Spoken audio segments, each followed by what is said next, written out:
کیونکہ دین کا کام میرے دوستو اللہ کی مدد سے ہوگا، اس میں کسی کی مدد نہیں لی جاتی، کوئی حاکم کوئی مالدار، اللہ کی مدد سے یہ کام چلا ہے کہ اللہ کے بندوں نے اپنی جان مال کو اس میں لگایا ہے۔ سیدھے سادے لوگ عمل کرتے ہیں، کام کرتے ہیں، اور ان کی وجہ سے یہ کام پھیل جاتا ہے۔ وہ کام کے ساتھ اللہ کی مدد ہے۔ ایسا ہوگا کہ اس محنت کے کرنے میں کبھی کوئی دشواری آوے، کبھی کوئی تکلیف آوے، کوئی رکاوٹ آوے، یہ ہوگا۔ رسول صلی اللہ علیہ وسلم کے ساتھ سب سے زیادہ مدد ہوئی ہے، ایسی مدد کسی نبی کی نہیں ہوئی ہے۔ اور آپ پر تکلیفیں بھی ایسی آئی جو کسی پر نہیں آئی ہے۔ یہ حضور نے فرمایا کہ مجھے ایسی ایذا ہوئی ہے کہ ایسی ایذا کسی کو نہیں ہوئی، اور مدد بھی آپ کی ایسی آئی ہے کہ کسی کی ایسی مدد نہیں ہوئی کہ آپ کی بات اللہ نے پوری دنیا میں چلائی ہے۔ حضور صلی اللہ علیہ وسلم کی محنت کا یہ اثر ہوتا ہے کہ آپ کے دشمن آپ کے دوست ہو گئے۔ بہت کم لوگ ہیں کہ جو دشمنی میں مرے ہیں، ابو جہل ہے، یہ ضدی تھے، باقی سب لوگ اپنی دشمنی چھوڑ کر آپ کے ساتھ ہو گئے۔ ضدی تو ہمیشہ محروم ہوتا ہے، یہ یاد رکھو، جو ضدی ہوگا وہ محروم ہوگا، اسے نہیں ملے گا کچھ بھی، وہ اپنی ضد پر ہے۔ طریقہ یہ نہیں ہے کہ یہ کام کو چھوڑ کر دوسرا کام کرو،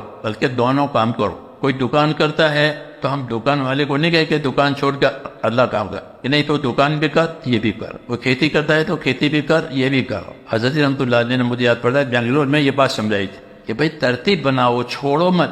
دکان والے اگر دکان چھوڑے تو کب تک چلے گا؟ دکان چھوڑ دیا اور نبھے گا نہیں، چھوڑ کے کرنے والا نہیں، کیونکہ اس کو ضرورت تھی اور چھوڑ دیا۔ یہ طریقہ ہمارا نہیں ہے کہ کسی کام کو توڑ کے چھوڑ کے اس میں لگ گئے کہ نہیں۔ یہ بات دین کے ہر کام میں ہے، اس محنت کو ترتیب سے سمجھنا ہے۔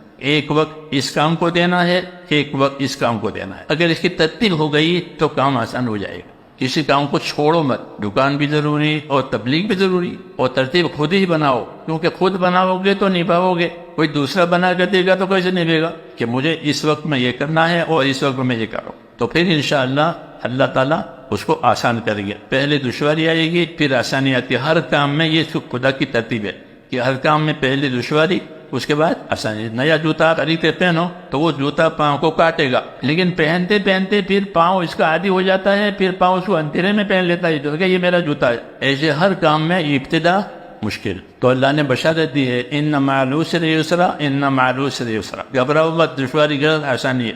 اچھا ہمت کریں، نہیں تو شیطان اس کو ڈراوے کہ تمہارا کیا ہوگا، تمہارا کیا ہوگا، کہ کچھ نہیں ہوگا، جو اللہ نے کہا وہ ہوگا۔ خود اللہ کے وعدوں کا یقین کر کے چلو، اللہ کے وعدے سچے ہیں، اور جو دین کی مدد کریں گے خدا ان کی مدد کرے گا، ان کے مسئلوں کو اللہ حل کرے گا، امت کے مسائل اللہ تعالی حل کرے گا۔ کیوں کہ امت میں دین آئے گا، تاکہ ہماری زندگی دینی بنے اور امت کی زندگی بھی دینی بنے اور ہماری آخرت بنے۔ اور کچھ لینا نہیں ہے لوگوں سے، کیا بنانا ہے کہ ہماری آخرت بنے؟ ہم تو آخرت بننے کے لیے گئے، کیونکہ جو آخرت بننے کے لیے گئے وہ کرتا رہے گا۔ جو کسی غرض کے لیے چلے گا وہ نہیں چل سکے گا، جب اس کی غرض پوری ہو جائے گی تو چھوڑ دے گا، اور غرض کی نہیں پوری ہوئی تو بھی چھوڑ دے گا کہ کیا فائدہ۔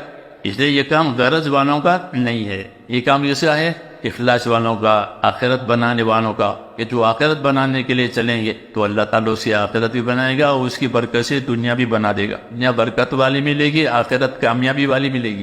اس لیے میرے بھائیوں کہتے ہیں کہ ارادے کرو اور اپنے آپ کو اس کام کے لیے تیار کرو۔